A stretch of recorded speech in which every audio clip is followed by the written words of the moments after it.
Okay, today is 11th of August 2010. Now we come to Majjhima Nikaya, Sutta 56, Upali Sutta. This sutta is a bit interesting. Thus have I heard.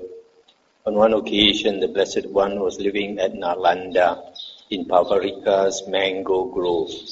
Now on that occasion, the Niganta Nataputta was staying at Nalanda with a large assembly of Nigantas.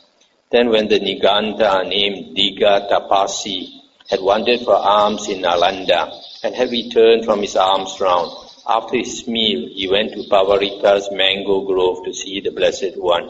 He exchanged greetings with the Blessed One, and when this courteous and amiable talk was finished, he stood at one side.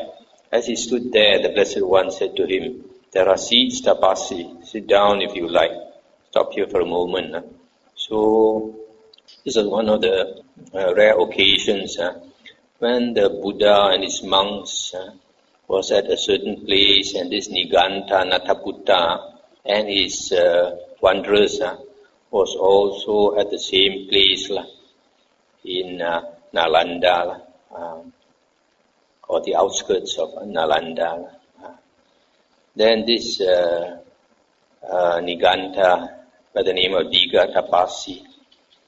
Diga means tall or long, and Tapasi means ascetic, from the word tapas, asceticism. So he came to see the Buddha, and the Buddha invited him to sit down. When this was said, Diga Tapasi took a low seat and sat down at one side.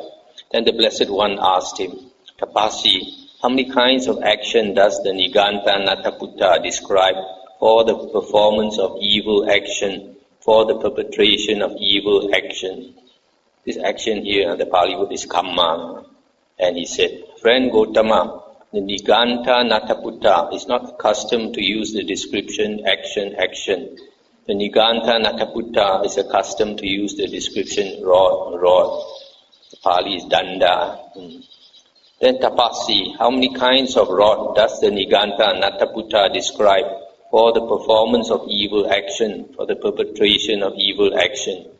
Friend Gotama, the Niganta Nataputta describes 3 kinds of rod for the performance of evil action, for the perpetration of evil action.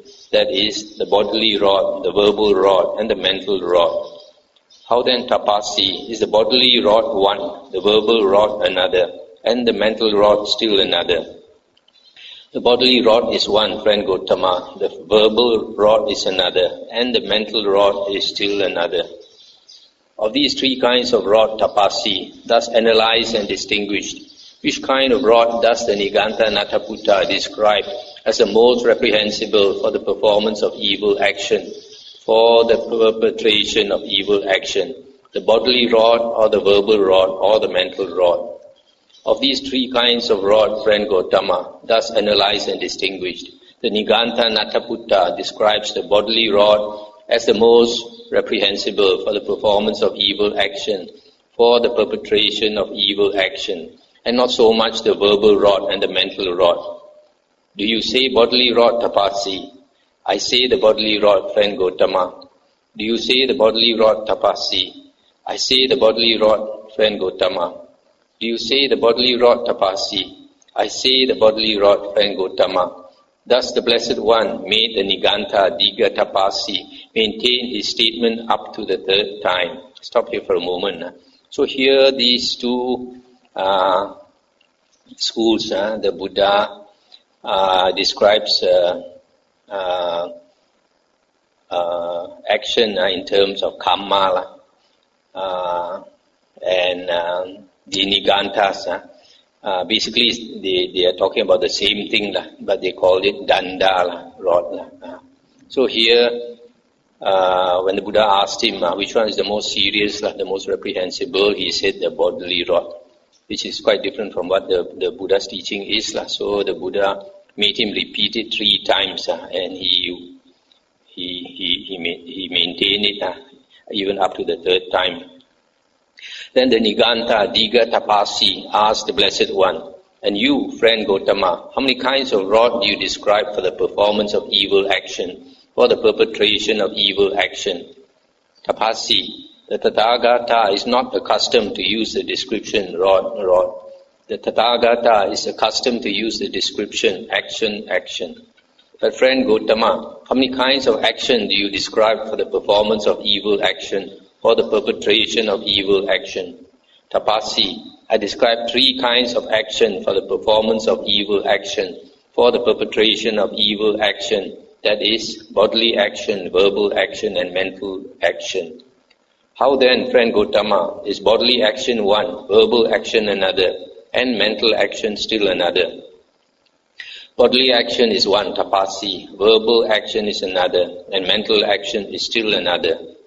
Of these 3 kinds of action, friend Gautama, thus analyze and distinguish, which kind of action do you describe as the most reprehensible for the performance of evil action, for the perpetration of evil action, bodily action or verbal action or mental action?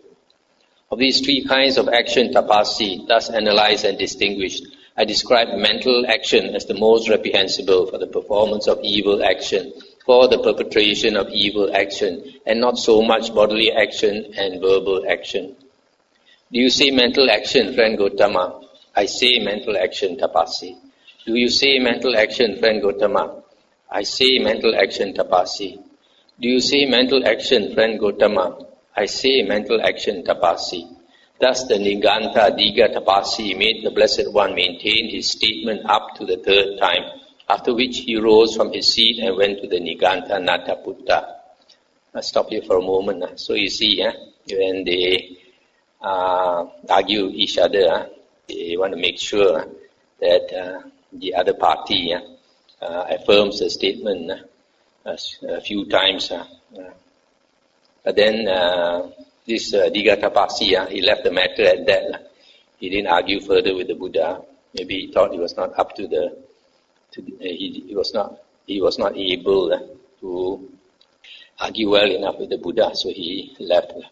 Now on that occasion, the Niganta Nataputta was seated together with a very large assembly of laymen from Balaka, most prominent among them being Upali. The Niganta Nataputta saw the Niganta Digatapasi coming in the distance and asked him, "Now where are you coming from in the middle of the day, Tapasi?" "I am coming from the presence of the recluse Gautama, Venerable Sir." "Did you have some conversation with the recluse Gautama, Tapasi?" "I had some conversation with the recluse Gautama, Venerable Sir." What was your conversation with him like, Tapasi?" Then the Niganta Digatapasi related to the Niganta Nataputta his entire conversation with the Blessed One. Stop here for a moment now. So you see this Niganta Nataputta, being one of the 6 famous ascetic leaders during the Buddha's time, was often surrounded by a large group of lay followers. And then among all his lay followers in that place, the most prominent, probably the most wealthy, was Upali. When this was said, the Niganta Nataputta told him, Good Tapasi, the Niganta Digatapasi has answered the recluse Gautama like a well-taught disciple who understands his teacher's dispensation rightly. What does the trivial mental rod count for in comparison with the gross bodily rod? On the contrary, the bodily rod is the most reprehensible for the performance of evil action, for the perpetration of evil action, and not so much the verbal rod and the mental rod. When this was said, the householder Upali said to the Niganta Nataputta, Good, Venerable Sir, on the part of Diga Tapasi. The Venerable Tapasi has answered the recluse Gautama like a well-taught disciple who understands his teacher's dispensation rightly. What does the trivial mental rod count for in comparison with the gross bodily rod? On the contrary, the bodily rod is the most reprehensible for the performance of evil action, for the perpetration of evil action, and not so much the verbal rod and the mental rod. Now, Venerable Sir, I shall go and refute the recluse Gautama's doctrine on the basis of this statement. If the recluse Gautama maintains before me what the Venerable Digatapasi made him maintain, then just as a strong man might seize a long-haired ram by the hair and drag him to and drag him fro and drag him round about, so in debate I would drag the recluse Gautama to and drag him fro and drag him round about. Just as a strong brewer's workman might throw a big brewer's sieve into a deep water tank, and taking it by the corners, might drag it to and drag it fro and drag it round about. So in debate, I will drag the recluse Gotama to and drag him fro and drag him round about. Just as a strong brewer's mixer might take a strainer by the corners and shake it down and shake it up and thump it about, so in debate I will shake the recluse Gotama down and shake him up and thump him about. And just as a 60-year-old elephant might plunge into a deep pond and enjoy playing the game of hem washing, so I shall enjoy playing the game of hem washing with the recluse Gotama. Venerable Sir, I shall go and refute the recluse Gotama's doctrine on the basis of this statement. And Niganta Nataputta said, Go, householder, and refute the recluse Gotama's doctrine on the basis of this statement. For either I shall refute the recluse Gotama's doctrine, or else the Niganta Diga Tapasi, or you yourself. When this was said, the Niganta Diga Tapasi said to the Niganta Nataputta, Venerable Sir, I do not think that the householder Upali should try to refute the recluse Gotama's doctrine, for the recluse Gotama is a magician and knows a converting magic by which he converts disciples of other sectarians. And Niganta Nataputta said, It is impossible, Tapasi, it cannot happen that the householder Upali should go over to discipleship under the recluse Gotama. But it is possible, it can happen that the recluse Gotama might come over to discipleship under the householder Upali. Go, householder, and refute the recluse Gotama's doctrine. For either I should refute the recluse Gotama's doctrine, or else the Niganta Diga Tapasi, or you yourself. For the second time, for the third time, the Niganta Diga Tapasi said to the Niganta Nataputta, Venerable Sir, I do not think that the householder Upali should try to refute the recluse Gotama's doctrine. For the recluse Gotama is a magician and knows a converting magic by which he converts disciples of other sectarians. It is impossible, Tapasi, it cannot happen that the householder Upali should go over to discipleship under the recluse Gotama. But it is possible, it can happen that the recluse Gotama might come over to discipleship under the householder Upali. Go, householder, and refute the recluse Gotama's doctrine. For either I should refute the recluse Gotama's doctrine, or else the Niganta Diga Tapasi, or you yourself. Yes, Venerable Sir, the householder Upali replied. And he rose from his seat, and after paying homage to the Niganta Nataputta, keeping him on his right, he left to go to the Blessed One at Pavarika's mango grove. Stop here for a moment. So you see this Niganta Nataputta, he allowed this lay disciple to go and argue with the Buddha. And in other places, I think he has also allowed another one of his disciples to go and argue with the Buddha. But he himself dare not go and argue with the Buddha. He should go personally, but he left it to his disciples. There, after paying homage to the Blessed One, he sat down at one side and asked the Blessed One, Venerable Sir, did the Niganta Diga Tapasi come here? The Niganta Diga Tapasi came here, householder. Venerable Sir, did you have some conversation with him? I had some conversation with him, householder. What was your conversation with him like, Venerable Sir? Then the Blessed One related to the householder Upali his entire conversation with the Niganta Diga Tapasi. When this was said, the householder Upali said to the Blessed One, Good, Venerable Sir, on the part of Tapasi. The Niganta Diga Tapasi has answered the Blessed One like a well-taught disciple who understands his teacher's dispensation rightly. What does the trivial mental rod count for in comparison with the gross bodily rod? On the contrary, the bodily rod is the most reprehensible for the performance of evil action, for the perpetration of evil action, and not so much the verbal rod and the mental rod. And the Buddha said, Householder, if you would debate on the basis of truth, we might have some conversation about this. And he said, I will debate on the basis of truth, Venerable Sir. So let us have some conversation about this. So both of them agreed to argue. What do you think, householder? Here some Niganta might be afflicted, suffering, and gravely ill, with an illness needing treatment by cold water, which his vows prohibit. And he might refuse cold water, though mentally longing for it, and use only the permissible hot water, thus keeping his vows bodily and verbally. Because he does not get cold water, he might die. The householder, where would the Niganta Nataputta describe his rebirth as taking place? Venerable Sir, there are gods called mind-bound. He would be reborn there. Why is that? Because when he died, he was still bound by attachment in the mind. And the Buddha said, householder, householder, pay attention how you reply. What you said before does not agree with what you said afterwards, nor does what you said afterwards agree with what you said before. Yet you made this statement, I will debate on the basis of truth, Venerable Sir. So let us have some conversation about this. And he said, Venerable Sir, although the Blessed One has spoken thus, yet the bodily rod is the most reprehensible for the performance of evil action, for the perpetration of evil action, and not so much the verbal rod and the mental rod. Stop here for a moment. So here, the Buddha starts the argument by quoting that this some Niganta might be sick, but they have certain, these ascetics, they have certain rules, certain vows, and one of their vows is they cannot use cold water, and only have to use hot water. I don't know why.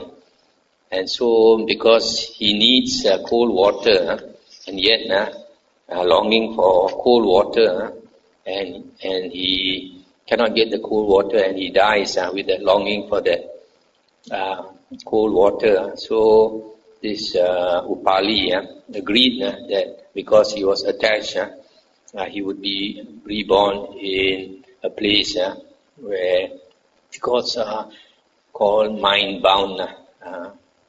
So the Buddha said that what you said is not consistent. Earlier you said that the bodily rod is more important, or body action is more important than mental action. But here his rebirth is not dependent on his bodily action, but dependent on his mental action. Because of that attachment in his mind, his place of rebirth was determined by that mental action and that mental attachment. So the Buddha is showing him that the mental attachment is more important. It is the one that determines his rebirth, not the bodily action. Then the Buddha continued, what do you think, householder? Here some Niganta might be restrained with 4 checks, curbed by all curbs, clamped by all curbs, cleansed by all curbs, and claimed by all curbs. And yet when going forward and returning, he brings about the destruction of many small living beings. What result does the Niganta Nataputta describe for him? Venerable Sir, the Niganta Nataputta does not describe what is not willed as greatly reprehensible.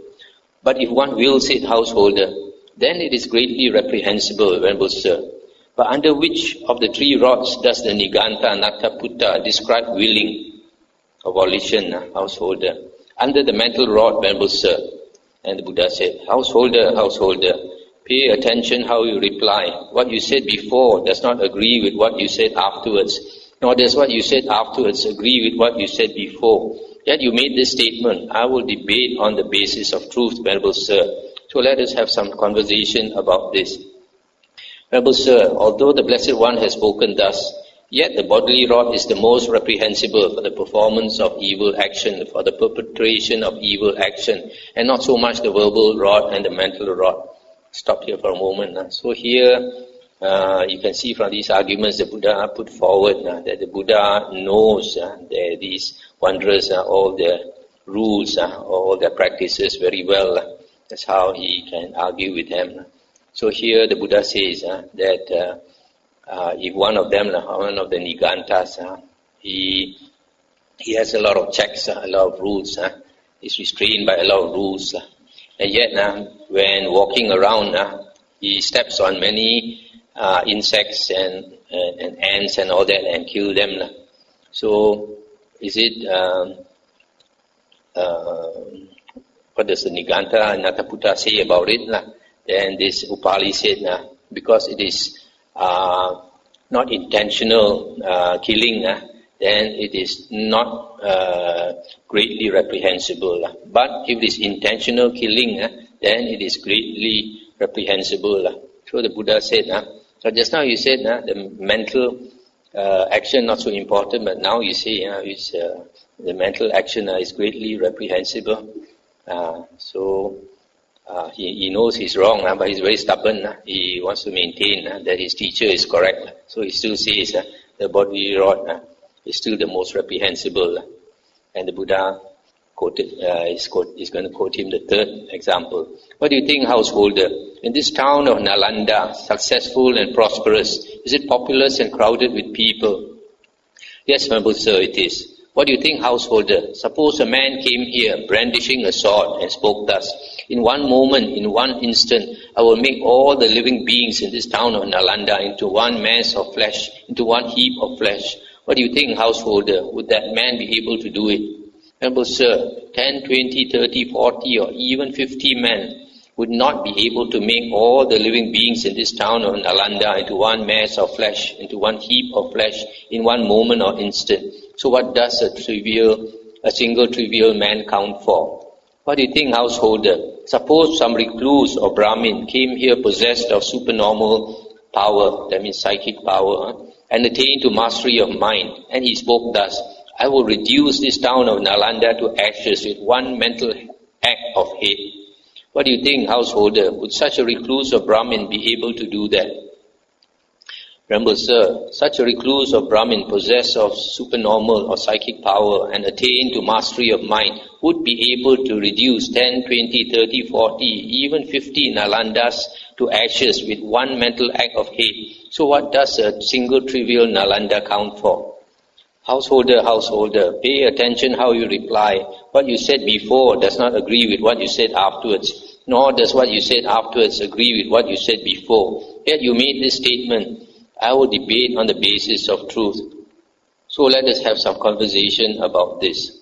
Venerable Sir, although the Blessed One has spoken thus, yet the bodily rod is the most reprehensible for the performance of evil action, for the perpetration of evil action, and not so much the verbal rod and the mental rod. Stop here. So here the third example the Buddha said that suppose a man came and using a sword in 1 second he wants to kill all the people in Nalanda. Is it possible? And Upali says it's not possible. Even if the 50 men brandishing the swords would not be able in 1 second to kill all the people in Nalanda. But he agreed that if a person had psychic power, some yogi, some ascetic with psychic power, he would be able to reduce all the whole town of Nalanda with all the people to ashes in 1 second. And not just one Nalanda, even 50 Nalandas with one mental act of hatred, he can completely wipe out, burn, kill 50 Nalandas amount of people. So even then he was still stubborn. He still maintained that the bodily rod is the most reprehensible.